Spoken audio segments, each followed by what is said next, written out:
After 17 days of trial and 2 days of deliberations, the jury finally found William Balfour guilty of first-degree murder. Right now I'm here on Michigan Avenue with the Chicago Teachers Union, and they say they are fed up with Rahm Emanuel. Police were able to collect DNA from the scene. They're looking for an African-American male. Using a no-knock warrant, the police came to the home, opened the door, broke the door handle, and bust the door wide open. Flying has become more expensive with baggage check fees, but now families who love to sit next to each other could expect to pay more. Guests are still here in the Kenwood neighborhood as they all joined with President Obama and other dignitaries to celebrate the wedding of Valerie Jarrett's daughter, Laura. Judy Beaver was someone who people would describe as an overcomer. Always did what she could for me and my brother. She was a single parent who, even while she had me and my brother, went to college to get her degree. And Beaver worked multiple jobs while making sure to instill high morals and values in her sons. My whole life I've never known her to do anybody shady or do anything against anybody. Which is why the heartbroken family of Judy Beaver is bewildered at what happened to the hardworking mom this Sunday night as she worked alone at Lucky Mart Foods. Take a look at the security camera video. Police say the man entered the store, flashed a gun, and demanded money. After taking the cash drawer, he turned around and shot Beaver twice in the chest. This was a heinous crime. I mean, she did everything she was supposed to do. She complied.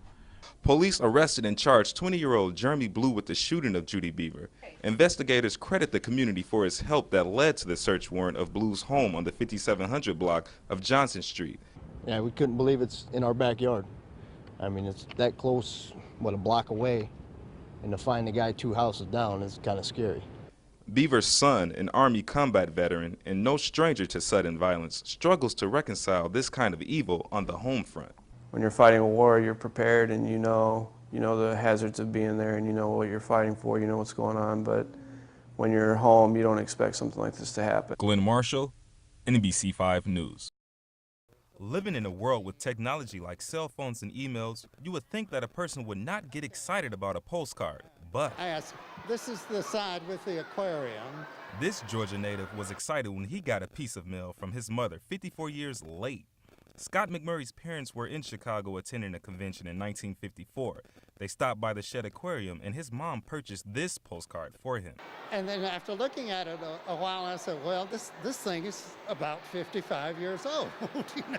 The Shed Aquarium is pretty much the same way that Scott McMurray's family witnessed it in 1954, except for a few changes like this Caribbean reef tank here.